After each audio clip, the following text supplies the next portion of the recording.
Hey there, I'm an animated Connor Walsh, which is kind of ironic because people say I'm pretty animated in real life. Anyway, welcome to Walsh Wednesday, my new/old podcast. Let me explain. Back in high school in 2013, I was pressured by some friends to do an impromptu solo acoustic performance in my cafeteria. Believe it or not, people really took to it. And it turned into a monthly musical series I did through the rest of high school. Who said High School Musical wasn't realistic? By college, I turned Walsh Wednesday into a web series, focusing on interviews surrounding community events, charities, and local entertainment in the Hudson Valley and capital regions of New York. Walsh Wednesday spawned several spin-offs such as the Walsh Wednesday Concert Series, Walsh Wednesday Spotlights, and Walsh Wednesday The Reflective Series before its hiatus in 2021.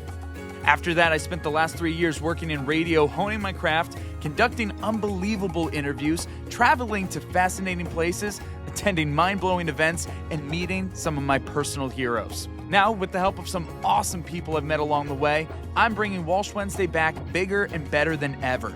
Let's stay curious, keep an open mind, and as always, I'm glad we get to spend some time.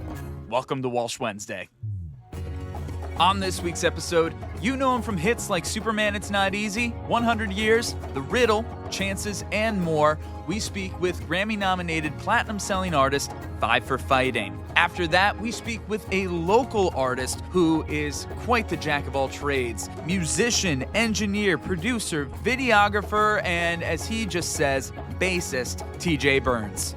Special thanks to Impact PR and Communications, Teespring, Walsh Valuation, and IABLE Board 114. Typically, this would be the part of the intro where I would say, on with the show. But I have something really important to share. It's time for the Walsh Wednesday Fund Drive. After over 3 years of hiatus, Walsh Wednesday is back, and I'm looking to make this into a legitimate business, offering high-quality production and meaningful segments that you're going to love spending some time with again and again. Of course, thank you to everyone who's been here for the first 10 episodes of the revival. I feel truly blessed to have been able to speak with the first 24 guests, and I'm excited for what's to come. Starting a business is not cheap. By becoming a donor, you're investing in grassroots community outreach, arts and entertainment, up-and-coming creators, local businesses, regional and national charities, plus important causes. To help elevate Walsh Wednesday, I kindly encourage you to become a donor on our GoFundMe page. To donate, please visit gofundme.com/f/Walsh Wednesday. Our goal is to raise $10,000. It's hefty, I know, but I have a lot of faith in this, and I hope you do too. Not to mention, if you have a business or organization that wants to advertise through Walsh Wednesday and you want to sponsor a number of episodes, you can contact Connor at cmjwentertainment.com and write Walsh Wednesday Fund Drive in the subject of the email, and I'd be happy to work with you. The fund drive lasts until 11:59 p.m. on Tuesday, April 1st, which is, believe it or not, National Connors Day. That's not an April Fool's joke. That's a real thing. Look it up. But wait, there's more. Both Walsh Wednesday and myself have been nominated for Hudson Valley Magazine's Best of Hudson Valley 2025 awards. Walsh Wednesday is up for Best Local Podcast, while I'm currently in the running for Best Male Vocalist, Best Singer, and Best Radio DJ. In order to vote, go to bestof.hvmag.com. It's an honor to be nominated along with so many great artists, public figures, and Hudson Valley organizations. I feel truly blessed to have gotten these nominations, so thank you to everyone out there. You currently have until 5 p.m. on April 6th to vote. Thank you to everybody who has helped elevate Walsh Wednesday this year, and thank you for your donation. Okay, now with all that being said, on with the show. Hey there, and welcome back to Walsh Wednesday. As always, I'm Connor Walsh, and I am so excited to have this guest. We had a phenomenal year together last year. We spoke 3 times through the radio station that I worked with, and we even got to hang out at the end of his tour last fall at the Tarrytown Music Hall. It was so great. I have the Superman shirt that he signed hanging up in my family room. I love showing it off. So with us today, we got a lot to get into. With us today, we have Grammy-nominated platinum-selling artist Five for Fighting, a.k.a. John Ondrasik. John, how are you? Connor, I'm good. Good to see you again. Congrats on the new show. It's exciting. Fantastic. Thank you very much. I appreciate you being here. Yes, Sure. Making your Walsh Wednesday debut. We need exciting things on Wednesdays, so I'm looking forward to watching you. I appreciate it. Before we get into the meat and bones of everything, Five for Fighting, of course, that is a hockey term. You're wearing your LA Kings hat right there. Just want to show that off real quick. Oh yeah, yeah. It's crunch time, getting close to the playoffs, trade deadlines coming up, and all that stuff. And so yeah, it's an exciting time of year. And I don't know if you had a chance to watch any of that nations face off with the USA, Canada, Sweden, and Finland, but it was some of the Yeah. best hockey I've ever seen. So very exciting, and a lot of non-hockey fans I think are checking out hockey, which is great. No, it was so cool. I was actually at a bar with a friend of mine. We were playing pool while watching the tournament, and we were just like blown away by everything. It was like this is insane hockey playing right here, and it was so cool to see. So, absolutely. But yeah, I just wanted to give a quick shout out to that, obviously, since your name went the nod to hockey. But let's talk about your music because that's what you're here. That's what you do. Last year, as I said before, I got to see you with your tour with the full band. You concluded that tour at the Tarrytown Music Hall. It was incredible. But this spring, you're doing something a little bit different. For the spring of 2025, you were doing your String Quartet Tour.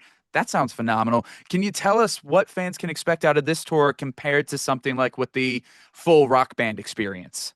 Yeah, I'm really blessed that I have such, amazing musician friends who've been touring with me for years. And what we typically do is we'll put the string quartet out in the spring and the fall, smaller venues, more intimate venues, and then do the summer rock tours with the rock band, which you saw at Tarrytown.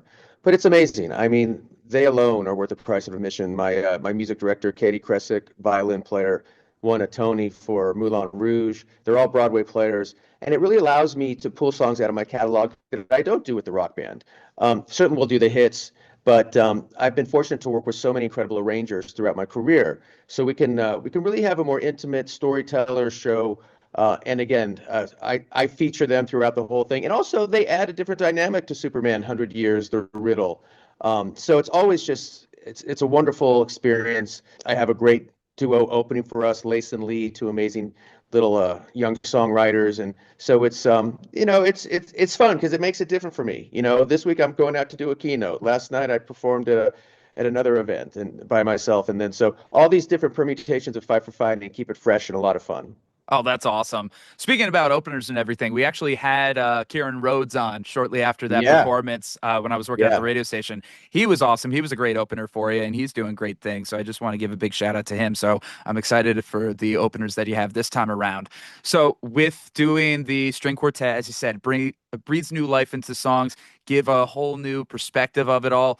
Obviously, as you said, the hits, but are there certain like deep cuts of your repertoire that you're excited to bring out in doing the string quartet that you don't typically do for the rock band? Oh, for sure. Songs like Two Lights, which is a song for our military families, has an incredible arrangement from Brazilian composer, the late great George Del Barrio, which is just stunning. The Devil in the Wishing Well. Again, it's kind of my Madman Across the Water song called Nobody. Also, just towards the end of last year, I wrote a song for the Hostages that has, I just think, a very poignant arrangement that Katie wrote. And so, old songs, new songs. But as you said, playing 100 years with the strings is different than playing it with the rock band. It's both great, but it maybe is a little bit more emotional. And as I said, when you have smaller audiences and you have that kind of pin drop atmosphere, I think it's not that it's more musical because my rock band guys are amazing, but it's just different when you're playing for 500, 1,000 people than 5,000, 10,000 people, right? It's Yeah. just a completely different experience, and I love seeing my favorite bands in these smaller venues and in that atmosphere. For me, it's my favorite place to see them because you really feel like you're in the living room and you're seeing and you're in the room where it happens, right? Yeah, absolutely. Well, it's funny because a lot of my early influences with wanting to tell stories and showcase artists, you got the VH1 storytellers, you got the MTV Yeah. Unplugged, you have those intimate moments, of course. And as an artist myself, I love that. I eat that up. Now, you told plenty of stories during the rock band performance and tour as well, but being a little bit more intimate and the fact that you have this more personal dynamic with everybody, would you say that you typically give more stories or crowd interaction with the string quartet, or is it strictly the music? Yeah, of course, just because you can. If somebody yells out a request at a rock show, there's 10,000 people. It's a different performance. But I have conversations with the audience. I ask people what they want to hear. Some people will have a story to tell me. And so yeah, it's a lot of fun. And I'm always, goofing around with my quartet. You never know what's going to happen. There's always surprises. Sometimes we have kind of guest musicians show up out of nowhere. And you need to do one day, Connor. You need to hop on stage with us one day. And Please let me know. yeah, I'll man. do it. And so yeah, it's just great. And the thing that's even in a weird way for me more special than the performances is these folks have become part of my family. So every year it's like a reunion. It's like being in a locker room, I imagine, for a sports team. And I don't take that for granted, because it doesn't last forever. So both with the rock band and the string quartet, we have so much fun off stage, and it just kind of keeps you going and makes it all, makes the travel, which is tough, makes it all worth it. And as I said, we have a great time. And I think that shows up on stage too. I think that relationship, you can't fake it. So people see it on stage that there's that bond, and that makes you better performers as well. Absolutely. I definitely noticed it with the rock band. I could just tell this energy that you guys had, and I think that's great. And something that you brought up about the stories and the fact that the audience has stories to tell to you. Your music has been the soundtrack for many people's lives for the last 20, 25 years. I know that you have special anniversary vinyls out right now for, say, like America Town, or I saw stuff for 100 years. You're looking at the 20 and 25th anniversaries of all that. So how does that feel, doing those performances, connecting with the audiences and hearing those stories? Because again, you have created this amazing legacy with your music. Well, it's wild seeing, kind of people in their 20s singing 100 Years and Superman back to me who were not alive when I wrote them. So that's a little, life check. But also, honestly, it's very humbling to have songs that stand the test of time, right? Of course, I still listen to 70s classic rock, 70s singer-songwriters. And those songs, there's a reason they stood the test of time. And to have a couple of those, and also to know that your music is meaningful to people. It's kind of at the beginning of the day, I think it's what we all want as artists. We just want a chance to be heard. And if somebody appreciates what we do and it makes their day a little better, what's better than that? So yeah, it's I still pinch myself when I hear, one of my songs in Home Depot or something like that. But at the end of the day too, I don't really live in the past. I don't just kind of live in that nostalgia. I'm grateful for it. And we certainly do things for fans with those songs. But it's important to keep writing and to keep saying things that maybe other folks won't say. And that's what kind of keeps you vitalized is, okay, all that's great. But in my mind, my best song is still yet to come. And I think many artists, and you probably feel that way too. Yeah, no, absolutely. We're always still working. We're always still grinding and finding that thing that excites us. Funny you mentioned Home Depot. I was in Home Depot last week and I heard Chances there at Home Depot. So I need to write Home Depot a check. Every time I go in there, I hear something of mine. Thank you, Home Depot. Yep, absolutely. I think it's great. But as you said, you're not just living in the nostalgia, you keep working towards stuff. And I think this is a perfect segue into this amazing initiative that you started last year that we got to talk about. And now you're into the second year of it. It is the Music Matters Challenge. And what you're doing with that, you are helping schools, music programs, and music teachers who might be struggling or need some help with the program and revitalize a number of programs across the country. Can you tell us about the Music Matters Challenge and what exciting things that you have for this new year? Yeah, no, you're exactly right. I think there's two kind of purposes for the Music Matters Challenge.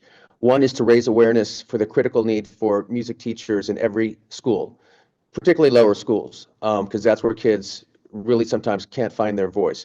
And, I'm not going to give you the full speech, but if you look at the data, the schools that have music, the kids do better in math. They do better in reading. They're better socially. You don't have as many disciplinary challenges. So there's all these stats that tell you it's critical to have music in the schools.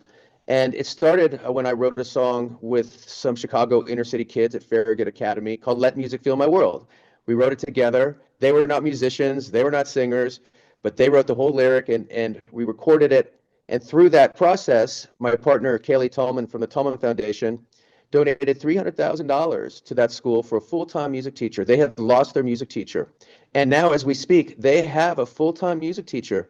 And if you talk to the principal, he will say exactly what I did. It's not just the kids in that music class that are flourishing, it's the whole school.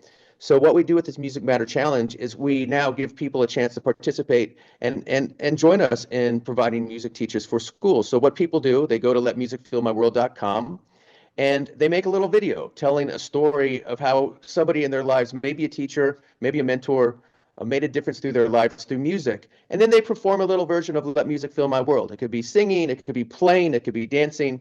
And throughout that process, at the end of our kind of 3-month window, we pick 10 finalists and the public votes. And the winner of the Music Matters Challenge wins $10,000, which is cool. But even more importantly, sits with Kaylee and me and provide a music teacher for a school in need. We did that last year. Jessaray Robitaille won, and we're providing a music teacher for a school important to him here in Los Angeles. So it's really fun. It's a way people can express themselves. And at the end of the day, not only do we provide a music teacher for the school, there's a school prize. So schools can enter, and schools can, with their choir, their band. And we got such amazing videos last year. And we provide a $30,000 grant to that school who may need instruments and tools for their schools that do have music teachers. So again, it's a long answer, but it's a lot of fun. And Connor, I hope you enter. I hope all your viewers enter. You don't have to be a musician to enter. Sometimes it's more fun if you're not. But everybody has a story about a music teacher that made a difference to them. And that's what the Music Matters Challenge is all about. And that's my speech. And I love it. And it's a great speech, and it's a great program that you guys are offering.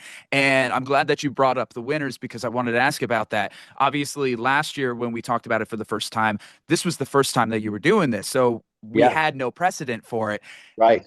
Tell me about what it was like to introduce this to the winners for both the school and the individual. What kind of reactions have you seen? What was that like to have that dynamic for both the individual winner and the school winner? Well, first, people who were selected as finalists were all excited. You know, you're kind of on a national platform and people are watching you, hearing your story. Of course, the school kids were excited. And Jessaray, who won the prize, was thrilled. And again, he was thrilled. Everybody, would love to win $10,000, but he was really excited about, partnering with us and selecting a teacher at a school. And there was a school near him where he lived that he was aware had been really struggling.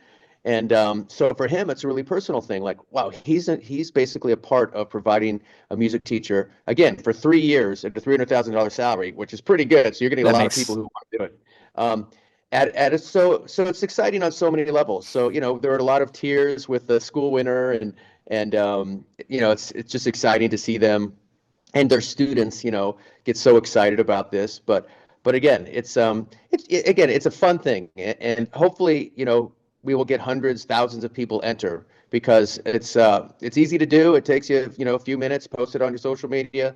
And you never know. You may win and sit with Kaylee and me and enjoy providing a music teacher for one of these schools in need. And correct me if I'm wrong. I remember when we were speaking before, your parents, or at least one of your parents, were a music teacher growing up. Yeah. Isn't that right? So tell me how that influenced you in creating the Music Matters Challenge to begin with. That's how this whole thing started. Kaylee and I had been doing some work on some other things, Afghanistan and some other things. She's an incredible person. And she was familiar with this school in Chicago, and it started like, well, let's start with this school. And I'm like, well, how can we do something that can go national, that can really raise awareness for the cause, as well as solve the solution for the school? And my mom, as you mentioned, was a volunteer in LA Unified when LA Unified cut all the funding for our music teachers in Los Angeles years ago, a long time ago. My mom, music teacher, piano teacher, volunteered and put on musicals. And full musicals. And, some 50 some years later, those kids who are now, in their 60s, still talk about how transformative that was for them. What an experience, what a lifetime experience. We put on, they put on West Side Story and Annie and my mom did it, basically by herself for free. So to me, this challenge is in a way an ode to her and a pay it back to her and all the other volunteer music teachers who do that across the world, frankly. And so yeah, it's got a special place in my heart for that reason alone. And she's still with us, doing strong, and she loves it as well. I keep trying to get her to do an entry, so maybe we'll get her to do it. I hope that she does it this time around. Well, now that she's seen the success of last year, hopefully we get something for this year. It's like, come on, Mom, let's go and do it. No, that's fantastic, John. I think this is an amazing program that you're doing. And of course, we'll have all the links and information in the description of this episode so people can find it, learn more, enter, do all that. So I think that's great. So moving on from the Music Matters Challenge, you are no stranger to helping people, taking advantage of social causes and being a champion for a number of things that you find are very important. And just recently, you were a featured guest at the Stand With Us International Conference. I saw some of the things on social media. It looked like a beautiful time, looked like you were having a lot of fun with everybody. Can you tell us what Stand With Us is all about and what you were doing with your platform there at the conference? Yeah, Stand With Us is an organization that's been around for decades that supports students and Jewish people around the world and fights anti-Semitism. It was founded by a woman named Roz Rothstein, who's this firebrand. And since I wrote my song "Okay," kind of about the atrocities of October 7th, I've become, good pals with many of the leaders of Jewish organizations, struggling, fighting after October 7th. And they do many great events. And every year they actually bring hundreds of Jewish students from high schools and colleges from around the world to Los Angeles for this conference. And of course, last year, so soon after October 7th, it was obviously a very tough event. And so many of these kids, as we know, are on toxic universities filled with anti-Semitism, no accountability from administrators. And so they come as kind of a way to, find strength in each other because they've been abandoned on their campuses. So last year I spoke to them and, got some phone numbers and have been in contact with them. And this year, 600 more came back. And it's a very emotional, evening, as you can imagine. Certainly still the struggles that they have, what's going on. We just saw, every week it seems there's another kind of riot on a campus, and whether it's Columbia or Bernard or, NYU. And so it's a way for somebody who's not Jewish to speak to them and say, look, you are not alone in this. The vast majority of America has your back. And here's some tools that we can support with you. I went to Cornell last year, one of the worst offenders, and spoke and performed. And I think it's important that we take the offense on this because we are in the right here. I mean, everybody deserves to be safe in your campus and, and not spit upon or assaulted.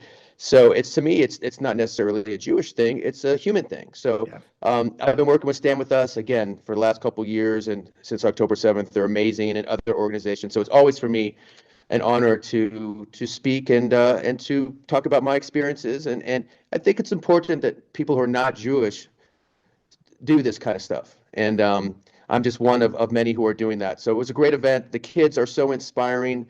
They give me hope for the future. They're tough. They dance, they sing, and they are not going to be defeated. So it's, for me, I always come back inspired and grateful for the Jewish community and their willingness to find joy in the darkest of times. So it always gives me inspiration. I'm always, a better person the next day. Oh, no, I love it. I think it's great. And just to be able to help out with that. Now, something I just want to reiterate, of course, you yourself are not Jewish, but this is something that you've taken upon yourself to be able to help out your fellow man. And it's funny because we've had a number of conversations recently here on Walsh Wednesday where you don't have to be a certain religion or you don't have to be in a certain demographic to be able to be a champion for something and be able to help somebody out. Something that I talked about with an author recently is that line and that concept of, well, it's not my problem. It's not a problem for me. And so many people dismiss so many things because it doesn't directly affect them. But here you are, again, you're not Jewish, but here you see that there are these issues and you're trying to be just a good person and care for these human and moral issues. And you've said that before with other things. It's not a political issue. It's not some agenda or stance. It's a moral human issue. So why do you feel it's so important to use your platform as a musician to champion the things that you find important to you and to your humanity? Well, if you're blessed to have a platform, in my mind, if you care about something, you should use it. I learned very early in my career when Superman became one of the songs to recognize the heroes of 9/11, how music matters more than any speech. One song is worth 10,000 speeches, right? It makes people listen differently. They listen more with compassion. It breaks through borders. So I've learned that, but I've never been someone who's like, stand on my political soapbox and listen to me. That annoys me. We saw that at the Oscars. That gets annoying. But there are causes that are important to me, and when we abandoned Afghanistan, I worked with many NGOs abandoning people. I wrote a song about that, and the song became really important to our veterans. I went to Ukraine, performed with the Ukrainian orchestra, and when Hamas, committed atrocities in Israel, I started working with Israel. It's funny because people never ask me like, well, why did you do the Afghan work? I'm like, well, we abandoned 20 million women to the Taliban. So it's pretty simple. And when they say, why are you doing the Israel work? It really has nothing to do with religion. It's just humanity. When you have these barbarians, literally kidnapping babies and strangling them, it shouldn't be hard to stand with Israel. It really shouldn't. Yeah. Unfortunately, in this day and age, especially in the arts, there's this kind of insanity and ideology that's crept in, similar to our college campuses, where people are either, supporting terrorists or they're afraid to say common sense things. But, I'm at this place in my career where I don't care. I don't, whatever, somebody's mad at me or tweets something mean at me, or stands up and screams "Free Palestine" at the Tarrytown show that you were at, and goes crazy. It's like it is what it is. When you talk to hostage families, when you meet Gold Star family members, when you go to war zones and you see people affected by tyrants and evil people, it's like you see true pain and true suffering and true tragedy. And so when the fear of not speaking up seems so petty when you see people like that. So, and also you see, as we talked about, you see people grateful for standing with them. Absolutely. And I'll continue to do that, and hopefully that will inspire other folks to do that, because we certainly have not done that in the arts, and that needs to change. One thing that I love that you're able to focus on and you're able to champion and you've been a great inspiration about is the fact is like, it doesn't matter what kind of conflict, whatever kind of political agenda, whatever kind of us versus them thing that is trying to be imposed on a certain amount of people, you're always remembering the common person that is caught in the crossfires. It's like a conflict that we see on the news all the time. Typically, it's somebody mad at somebody, and then hundreds of thousands and millions of people caught in the middle who are just innocent to it all. So being able to look out for those people, you're right. It's an altruistic thing. It's a human thing to do. And you know what? It's something that Superman would do. Superman, it's not easy. It's not always easy, but it's the right thing to do. And as we wrap up this episode, again, thank you so much for being here on Walsh Wednesday, of course. As one of these 20-something-year-olds, as you mentioned, I was born when you released Superman. It's not easy, but I was young and I grew up on it. What is it like to see this music span generations, and what last nugget do you have for the people who are just discovering your music now? Yeah, as I said, it's very humbling, and it is fun to discover new music for me at my age, and yeah, again, I think for folks that have maybe heard 100 Years or Superman, maybe you can do a little deeper dive and listen to some of the stuff. We actually started out as a rock band. We're still a rock band, but I was a rock singer, and the first couple records are rock records, and the ballads, and of course the more recent stuff too that people might find interesting with the Afghan Ukraine song, and certainly "Okay, We're Not Okay" and the song for the hostages. So there's old stuff, there's new stuff, but I always tell people, come to a show. It's a family show. Bring the kids. You don't have to worry about it. And you'll hear some stories, and you'll hear some songs, and hopefully you'll leave with a smile on your face and just a little better off than you were before you walked in. Amen. Amen, John. Honestly, this has been great. Of course, the Spring 2025 String Quartet Tour. You can find tickets on that in the links in the description of this episode. Not to mention the Music Matters Challenge. Whether you're an individual or you're a school that want to go in for this, you can find that again by going to the links in the description of this episode. Really recommend checking that out. even if you don't necessarily submit to it, it's definitely worth supporting. A lot of great things. And then, of course, all the causes that you are helping to work with, John. It's absolutely inspiring. I appreciate what you're doing, and I appreciate your time here on Walsh Wednesday. So, again, thank you so much, man. Always a pleasure, Connor. Thanks, buddy. I'm Connor. I'm John. And as always, we're glad we get to spend some time. Hey there, I'm the ad ref, and I'm calling a timeout on today's episode to tell you about our sponsors.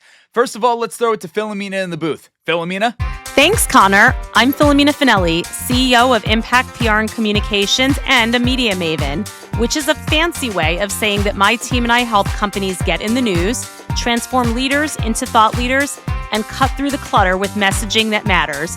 And we do it all with a smile. Our agency was named the Woman-Owned Small Business of the Year for 2024 by the Metro New York District Office of the U.S. Small Business Administration, and we received the Gold Stevie Award for Women-Run Workplace of the Year, which is an international recognition. But it's not about the awards, it's about the personal interactions. We at Impact PR and Communications pride ourselves on crafting meaningful, results-driven public relations campaigns that are tailored to meet and exceed our clients' goals. If you want to learn more and talk to my team and I, visit prwithimpact.com and let us know that you found out about us from Walsh Wednesday. Now back to you, Ad Ref. Thanks, Philomena. Now it's time to throw it over to a very handsome and, might I say, stylish young man. The Walsh Wednesday merch store is officially open. Now you can have my face on your body. That didn't come out right. When you visit the Walsh Wednesday merch store, you can select from hats, t-shirts, hoodies, stickers, and more.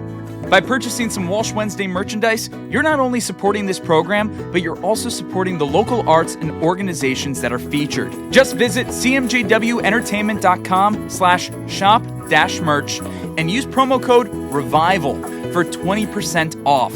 All links are in the description. I decided to work with Teespring for my merch store because, well, I was already buying from them. They have comfortable and durable products, and their printing is clear and reliable. One of my favorite hoodies is from my friend's Teespring collection, Offbeat Threads. To learn how to start your own online collection, visit teespring.com. And of course, I hope you get to spend some time at the Walsh Wednesday merch store. Thanks, guys. All right, that's enough of me. Time to get this show back on the road.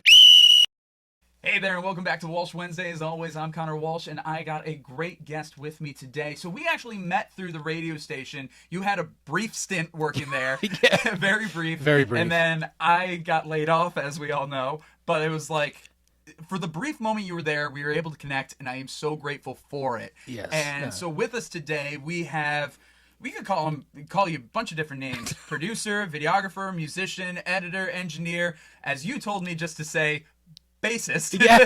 TJ Byrnes. TJ, how are you? I'm doing great. Thank you for having me on in the studio. In the space, absolutely. I know, the makeshift space, but yes. That's cool. You're making it work. It's great. We're making it work, but absolutely. So you're here out of the Hudson Valley.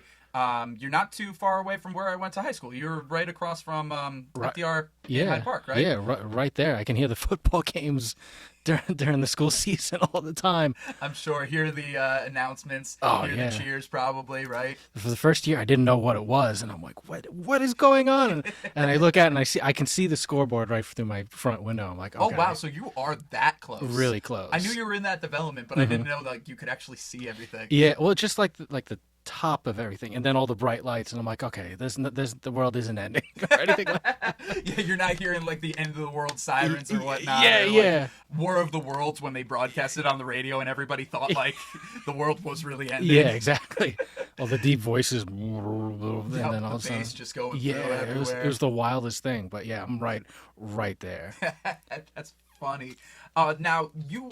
If I'm not mistaken, you're not actually from Hyde Park. You moved into that house eventually, right? When did you move into Hyde Park? And tell us a little bit about like your upbringing here in the Hudson Valley. So my parents moved up here from Long Island, Lynbrook and Oceanside, and then I was 4, my sister was 2, moved right into Millbrook, and then was grew up in Millbrook. From tip to toe, from Elm Drive all the way up to the high school. And then post-COVID, 2021, the opportunity to purchase a house, it just kind of fell into my lap, and I just went for it and just saved a lot of money. And, and then it was, all right. It made sense at the time, and such a blessing because now I can work on stuff, be private, or, just house all my guitars and amps and things. And If I had a little more space, I would easily have several more guitars. yeah, it's turned into like, but my main goal was for the house, or just the space in general, is to build up like a little studio or be able to do stuff and play or have a rehearsal, just save money that way, just have that cool creative space. No, amazing. So yeah, growing up in Millbrook most of the time after your family moved up from Long Island, where was it along the line that you found that love and passion for music? Now, we've talked about this before. Your dad has been in the industry for a long time. I'm sure he must have been a big inspiration for you as well, right? Yeah, absolutely. I mean, music is omnipresent in the house. I'm sure. It was just always on. The TV wasn't really on, it was just music all the time. My mom would put on music. My grandfather loved music. Dad was, when we were growing up, he was either playing or working on things, but it was just there. As far as like an interest, my own personal interest, they never really pushed it on me. It wasn't like, go and play or do this. It was just kind of osmosis. Like it was there, right? It just kind of like, I think I always was going to be involved in music or something, or media or this or that. But, the famous story is one of his musician friends had a house up in Rhinebeck, and they were just playing music one night. I had to be like 6 or something, 5 or 6, early 90s, before like the whole Beatles anthology thing kicked off. And they played some song, and then like 2 weeks later or whatever, we came over, and I kept asking, like, can you play this Love Me song? Love Me song. And they're like looking at me like I'm nuts. Like, what are you talking about? And then so they start going through the records and start playing like Love Me Tender, anything that just has love or me. And then they put on Love Me Do, and then it was like, oh, Love Me Do. And then it was like, it just opened up. And then from that point on, it was just the Beatles, the Who, the Monkees, this. And that's really when that kind of whole world spoke to me. And that's pretty young. You said 6 years old? Yeah. Yeah. And okay, so that spoke to you pretty young then. Yeah. And then all of a sudden it was like, then the Beatles anthology like showed up on ABC. Yes. Like 95, 96.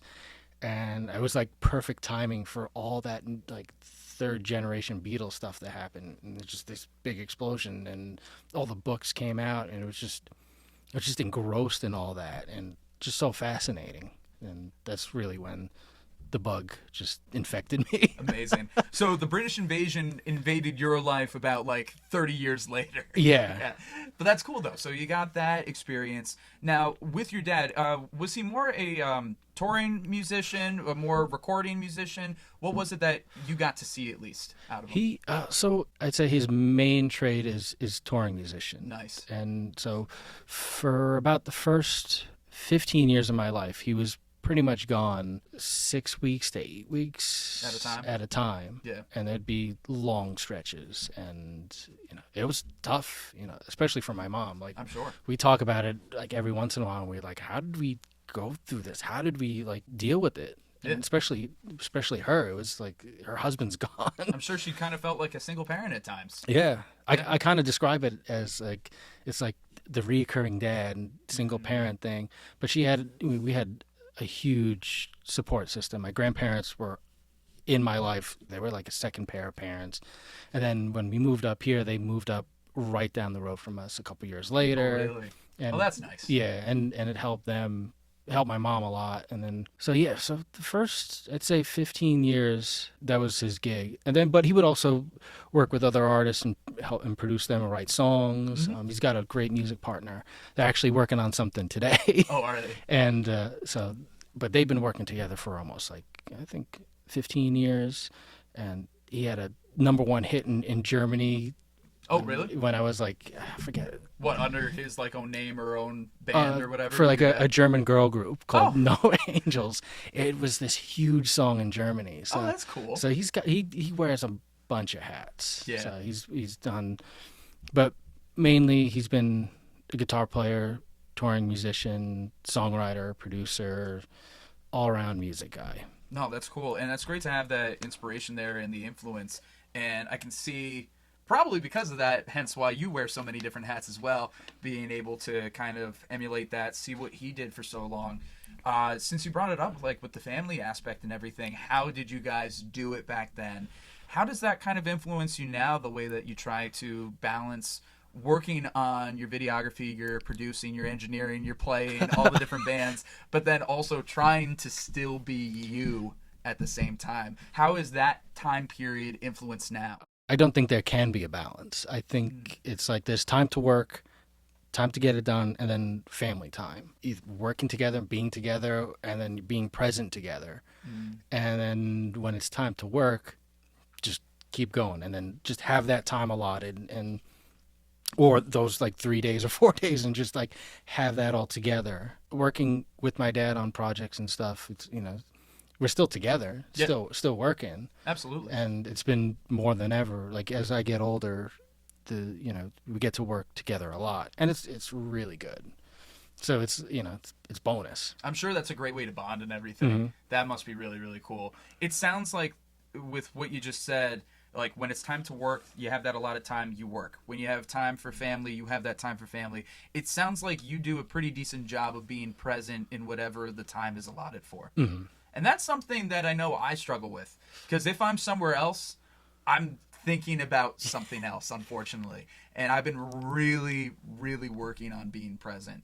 Do you have any comments on that, like to anybody who is struggling with being mindful and present? I'm the worst person that probably, because I always feel like I'm behind. I'm like this. I got to fix it's like there's dishes in the sink, there's ice in on the driveway. It was like, last week was so cold, and it was melting and this and that. It's just, and then today it's like 50 degrees out, so it's like, oh, perfect. I don't have to do too much in the driveway, but. It really depends on what's important. You got to find the balance that works for you and what's not going to make you overwhelmed. A lot of the time, I always feel like I'm trying to catch up. And I agree. I'm very similar. Or do too much. And I'm trying to remind myself to slow down a little bit, try to not worry about human error, and focus on, like, if there's problems, like, just like be ready for the computer problems. But as far as like human error, that and computer error and human error, and just like they're always gonna be happening. So just be prepared for that. Don't make yourself crazy if you can't get to it. And also know when to stop. I think now everybody's like trying to cram so much in the day and not knowing when to stop, and they want to do this, they want to do that, they want to go on vacation, they want to do this, and this is like focus of like being too productive. It's just do what you can, and if you don't like it, then don't do it. No, I think there's a lot to be said out of that. I feel like there's a lot of people, myself included, always rushing around, feeling a little behind. But who's the one that's really putting those limitations? Myself. Yeah. I'm the one that's putting all the pressure on myself. So being able to figure that all out. No, I appreciate that, TJ. But one of the main reasons that you're in here that you wanted to really focus on some of the projects that you're working with other people. Collaboration is huge, and we've talked about this well before in other conversations off the mic, just how big collaboration is for growing and just feeling good. But if you want to get into a couple of the collaborations that you're working on right now. Yeah. So the most recent thing, a collaboration right now, so I've got like a little live music duo. It's me on bass guitar, and then my sister's fiance's sister, Esme Ariel, on, if you could figure that out. I know I am my own grandpa. Yeah. No. Yeah. So it's me and Esme and I. She's a phenomenal singer. She's like theater trained, but she has this R&B soul thing, and she merges the two, and it's so it's bass guitar and female vocals. And so we both play in a wedding band based up in Albany. The idea was to keep playing during the off season, and then establish relationships with local bars, restaurants, to do like the most laid back musical experience, so out of the way, nonchalant, just pleasant musical experience we can offer with music that's super familiar, top 40, classic top 40. Nice. And also to keep up our chops for once wedding season comes around again. It's been so much fun, and it's a little bit different than your typical kind of like bar gig acoustic guitar thing. Ran through a bunch of classic wedding band songs, everything that everybody knows. Yep. And then we just said, let's just go for it. We played the bar in West Main in Pleasant Valley, and Great spot. it's unbelievable spot, and it just worked. It was like this really cool, laid back, jazzy thing. And we just kind of basically looked at each other, and I'm playing, she's singing, and the tempo just shifts, and we can just have fun with it. But Nice. that's the most recent collaboration. That's cool, and it's not like you see just a vocalist and a bassist very often. You probably a number of people will be like, you're missing some stuff, but I have seen some of the videos you posted of you guys together, and it does work, and it sounds great. Oh, thank you. You guys like do have like this really great synthesis when you come together, and I love the vibes. Her voice is great, but what you're able to do on the bass helps bring it all together. I think it is really awesome for a kind of club atmosphere, as you said, chill, bring it back. It really kind of welcomes in a whole new audience for you guys. Mm-hmm. Just to play with Esme, it's unbelievable. It's so full of life, and it's just happy to play and sing, because usually I'm just like always in my head and be like, what's gonna happen, this, we gotta be prepared, and she's like, oh, don't worry about it, we'll just have fun. You guys are the perfect duo. Yeah, it would just balance out. Like when we describe it to people are like, exactly, like aren't you missing something? yeah, aren't you missing like keys or a guitar? I'm like, no, we just go for it. Yeah. It's just, we just kind of follow each other. The tempos change and shift as we play, kind of just see where it goes. Yeah, feel the moment, feel the song and everything. It's not like you're trying to sound exactly like the studio recording or nothing. Like, you're having fun with it. As you said, in a word, kind of jazzy in that sense. Yeah. You just follow the melody wherever she goes. You just go, and because like the first couple of gigs, we were trying to like establish like rhythm and tempo and this, and I'm like, forget this. Let's just, because like you see all those guys that play guitar by themselves and they establish the rhythm with the hand. I'm like, I'm not gonna do that. Yeah. I'm just gonna play the notes, kind of like riding a wave, to be to use that metaphor, and just have fun with it and not think too much about it and just enjoy playing music. And that's the way it's supposed to be. It doesn't have to be super structured. You don't need everything to a click. And then, there are a lot of people who love using the loop pedals. And I love watching the people who use the loop pedals, get everything together. Heck, I've tried it myself. I haven't figured it out to do it live yet, but I've been working on it. But, you don't have to worry about being so perfect or structured. People sometimes forget how freeing music can and should be. And I think it's great. But also at the same time, you guys are no slouches either. I just want to make that very clear to people. You guys are highly trained musicians doing this. This is not some weird, totally avant-garde. It's like somebody listening to be like, what the hell is this? Yeah. Like, you guys are doing some like good songs that people would know in a very skilled way. Two skilled musicians bringing their talents together in this just freeing atmosphere. Yeah, I mean, going back to all the people that do the loop things, that's a whole different language. Oh, absolutely. That's like a whole, like, you plug this in to plug in there. It's like like that's a whole other skill. And and total respect to it. As I said, I have yet to master it. I've been figuring it out. It's like, all kudos to those who can do it real good. Or even the guys that like they just play guitar by themselves, and then they have like the backing track. They know what works, like what not to put into the track or stuff like that. You really have to find what works for you.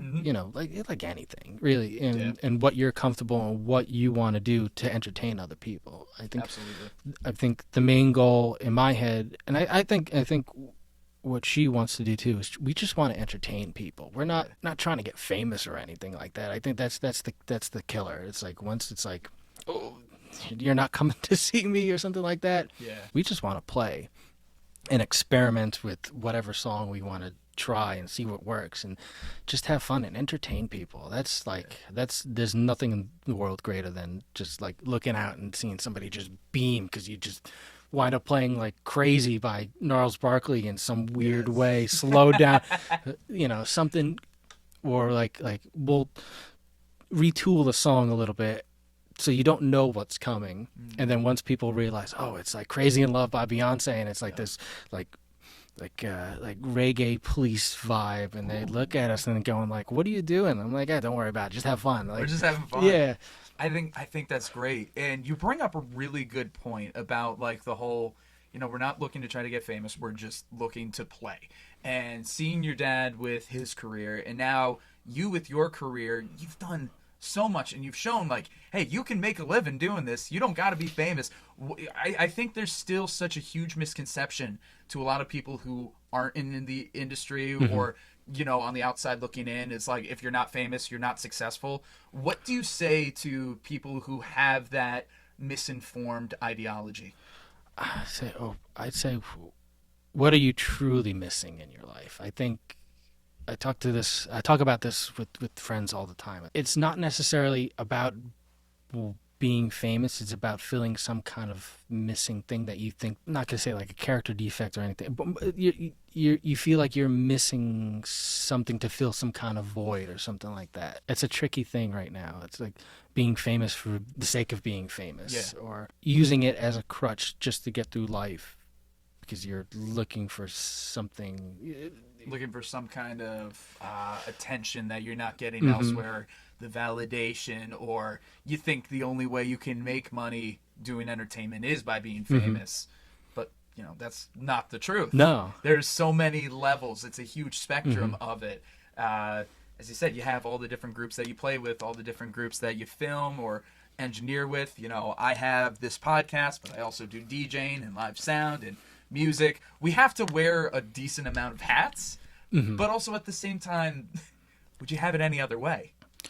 No, I think it's like, this is kind of the spice of life because you're kind of like all over the place. Yeah. And I think when you set your sights on doing one thing, and if that doesn't happen, like, your world gets crushed. It does. And like, you know, sometimes people just don't come back from that, or they just completely leave it out. They just completely leave it, turn around and do something else. Yeah, I always say it's so good to have so many things on your tool belt to be able to go out and be able to work on stuff. I'm grateful that I am not a master of one thing. You know, it's like what they say is like, you know, the jack of all trades. Jack of all trades, master of none. But often better than a master of one. Oh, I didn't know there was a There's a whole other half. Quote. Yep, there's a whole other half that a lot of people always miss out of. Yep, a jack of all trades, master of none, but often better than a master of one. That's the full quote. That's nice. Exactly. I didn't know there was the rest of that. Yes, there's That's a whole great. other part that nobody ever man. talks about. Yeah. And I discovered that during the pandemic. Somebody, I think I just like flipping through, scrolling, and somebody says like, "You've heard of this phrase? Have you heard the full phrase?" And I'm like, "Oh, what is this?" And actually, it gave me a lot of solace as an entertainer, creator, doing so many different things, because it is such a great quote, and it's such a great mindset, and I think it's very true.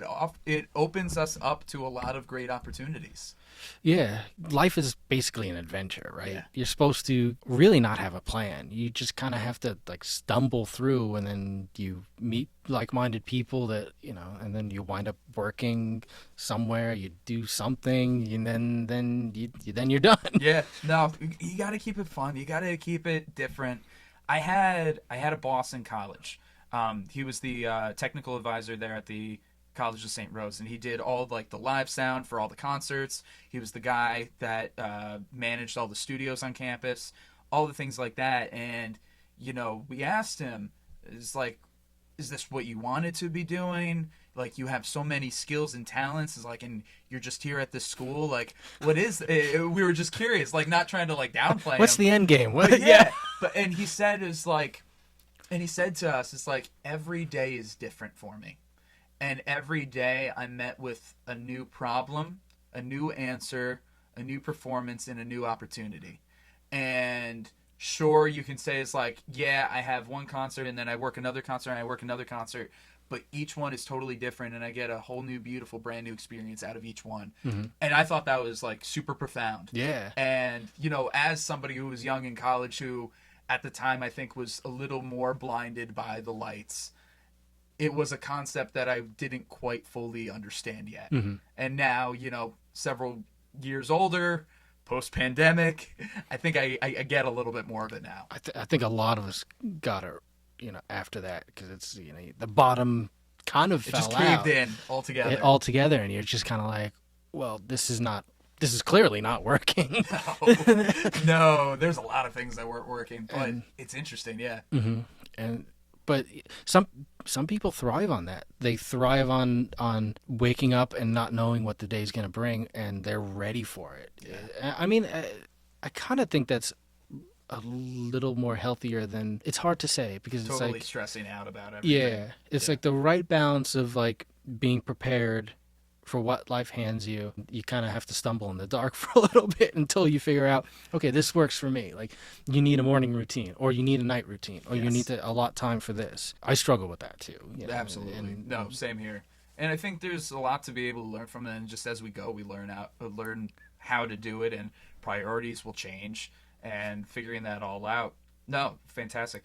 I love how we've got into this whole philosophy of the whole industry. But you do have other projects that you work on that I'm sure that you probably want to plug and everything. For you and Esme, before we move on from that, where can people find information about you guys, just like social media or how to book or anything like that? So we just do everything out of Instagram because it's just easier that way. And so it's ET Music Duo HV just on Instagram. Sweet. And yeah, we've got some gigs coming up. Millbrook Winery on the 15th of March, April 25th at the bar in Weston, Maine, and then we're gonna be back at the bar in Weston, Maine a couple more times before the end of the year is out. Nice. Yeah. No, that sounds great. And again, links and information will be in the description of this episode, so we got all that. Don't worry. We got you, TJ. Cool. So besides the duo that you have with Esme, is there any other projects that you want to plug and show some love to while you're here? Yeah, absolutely. I just finished editing some film shoots I did a couple years ago with an artist. I'm hoping that the EP comes out. It's music is all done, but I was present for all the recording sessions at her house. We went up to Utopia Studios and Applehead Studios up in the Woodstock area, and did drums, bass, and all the mixing was done at Applehead. So just wrapped up on that. That was basically all of January. In my mind, I thought it was going to be used for like a podcast or behind the scenes documentary, social clips, things clips, along stuff those like lines. Yeah. But you got to see like the making of this EP. Mm-hmm. You got to be there for it all, and I'm sure there was a lot to go through. Like, yes. You see, like, take for instance when Taylor Swift put out like that folklore documentary of like the making of it. You were essentially the guy filming all those sessions. Yes. But for another artist, of course. But are you able to say who this is? Because it is Yeah. a good name. Yeah, so it's Alexa Ray Joel, Billy Joel's daughter. Yes. So we basically just keep it all in the family. And so Dad's been working with her off and on for years as far as like being her producer. And yeah, the project just came up at the end of the summer of 2023. She wanted to record either an EP or an album or like a single, and it wound up being a 5-song EP. Nice. I was present for all the sessions.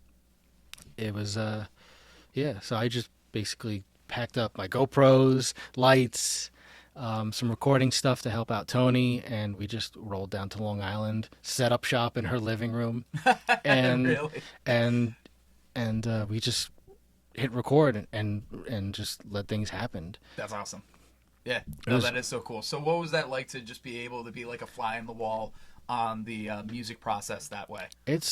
It's really cool. Yeah. I mean, you get to witness basic idea just slowly expand into a 4 or 5 minute pop song, tip to toe, and just the synergy between Alexa and my dad and Tony and everybody just bouncing off ideas and saying like, you know, do this, no, shorten this, you know, try this chord, do this, whatever.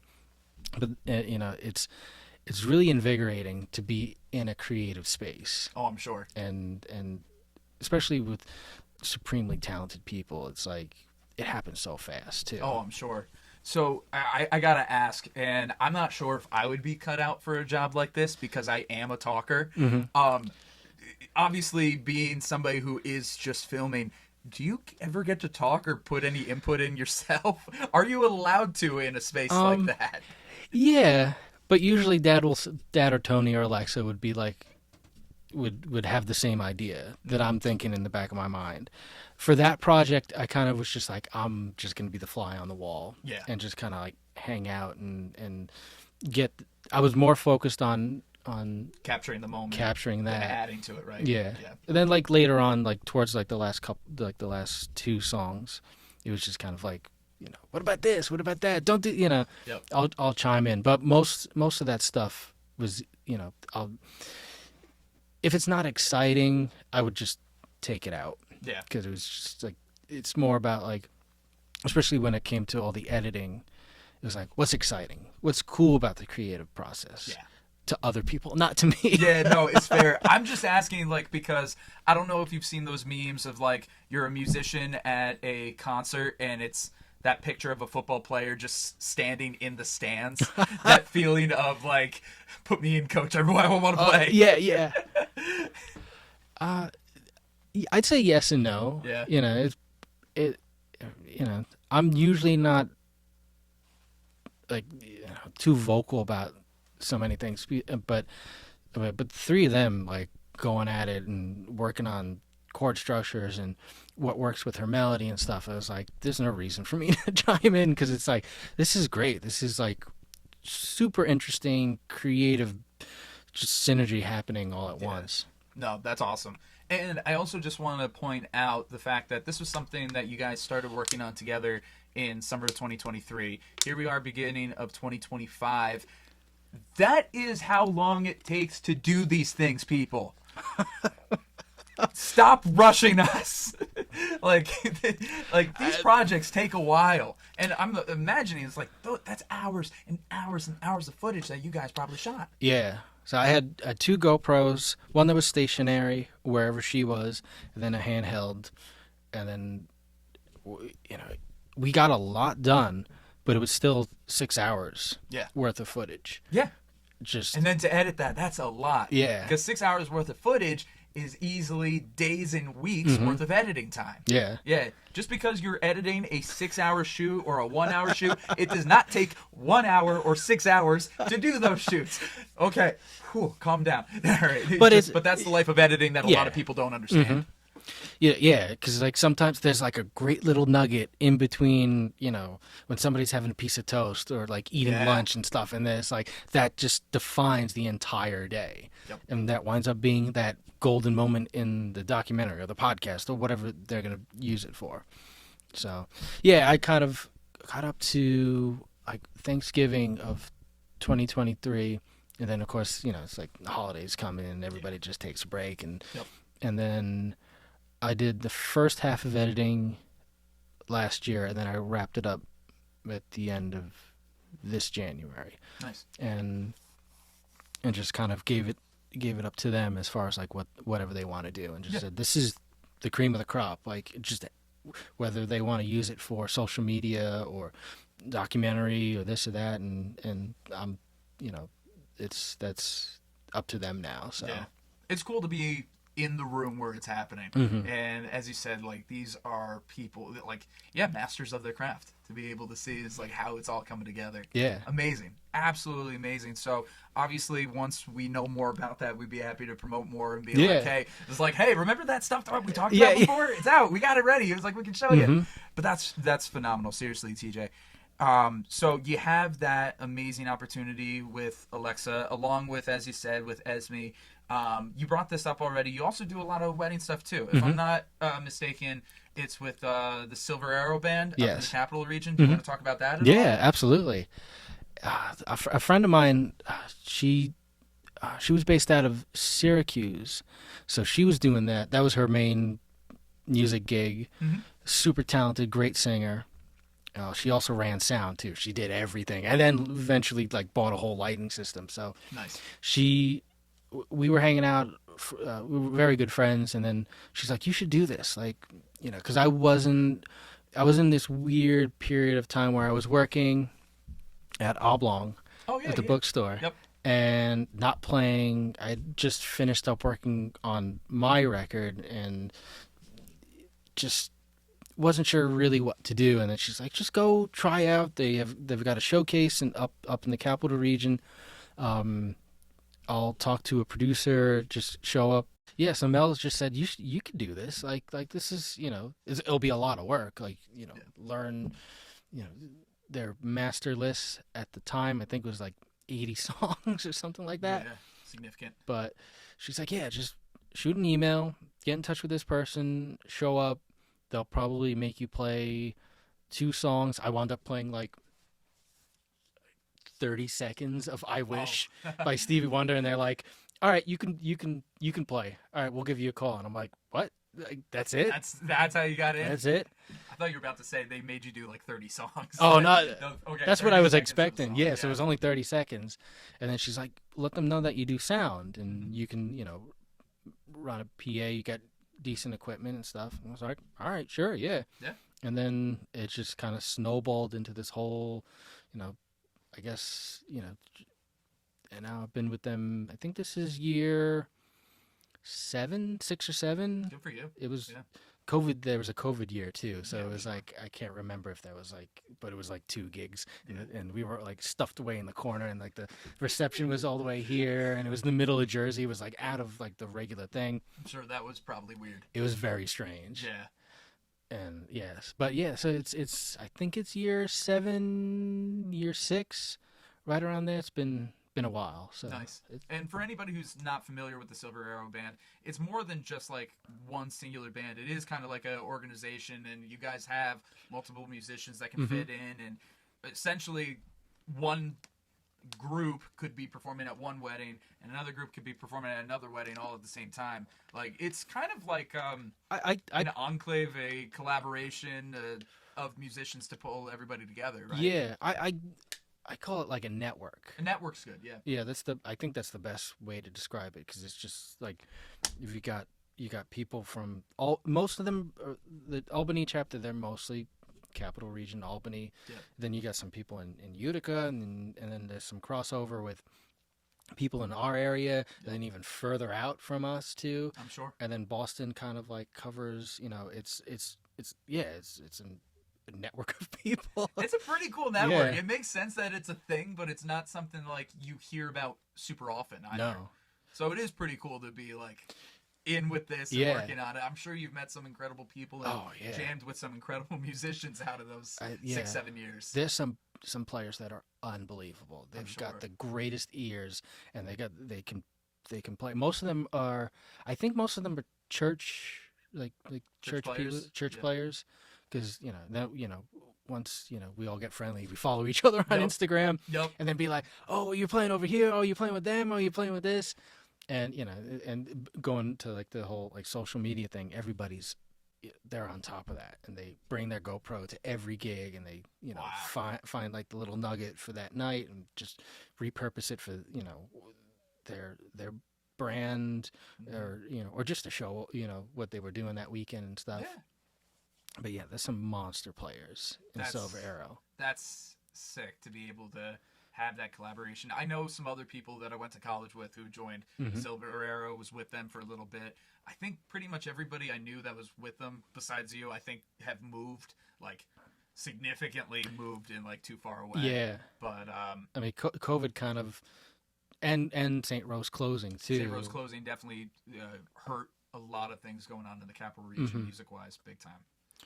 Yeah, because the last couple of years it's been consistently the same, a decent amount of the same people, which in some respects is great because it's consistent. Yeah, and then sometimes you get somebody that's new and you gotta feel them out. Yeah, that's the only drawback sometimes, where if somebody's super new, they're nervous or worried about stuff, and if there's a bunch of us that have been doing it for a while, it's like, don't worry, we got you.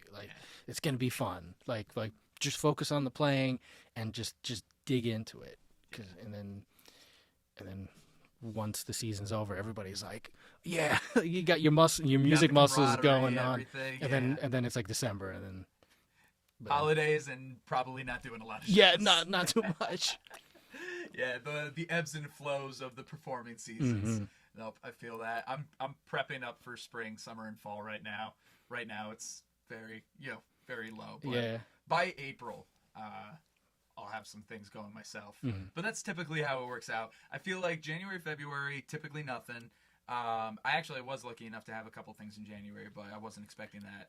March is a hit or miss depending on weather. And then pretty much by April, I find is like when people start coming back out again and stuff starts happening. Ramping up, and then it's like, are you available for this? Are you available for that? You do this, you do that, and then all of a sudden it's like, it's Thanksgiving. Yes, you're right. Like April hits, and then fast forward is like, whoa, how did we get to turkey time already? Yeah, what's going on? Like, I had things I set out to do. Yeah. What happened? I had a record to record. I had whatever. It happens so quickly.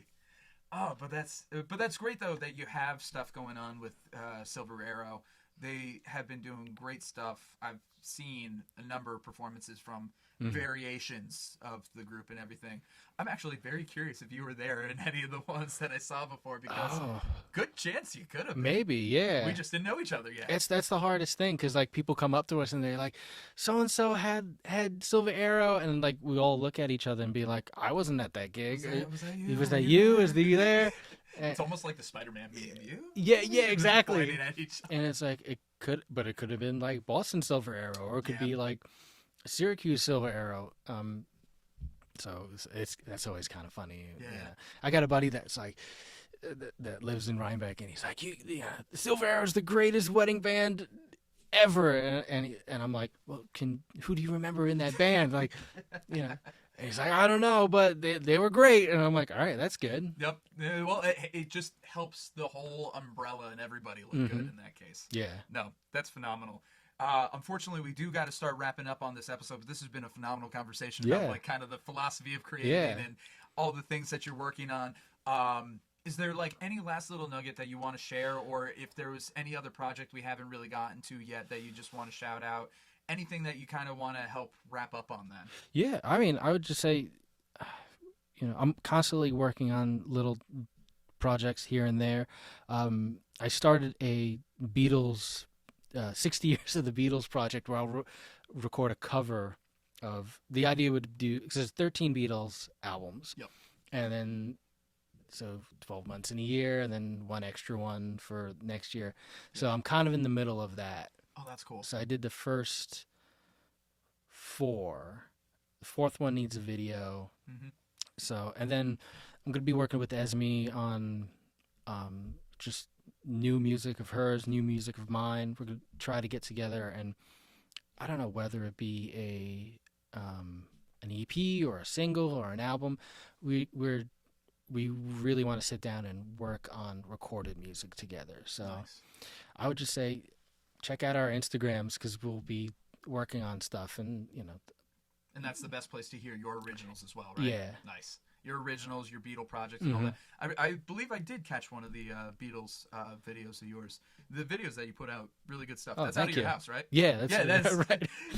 Yeah, I know this looks good on camera, but this is just my family room. Like, we're all just making it work. Yeah, you just have to make it work. Yeah. And you buy a bunch of curtains, you hide all the stuff behind it, and you hide all the boxes and all the crap that you just like accumulate from all your family members, everything like that.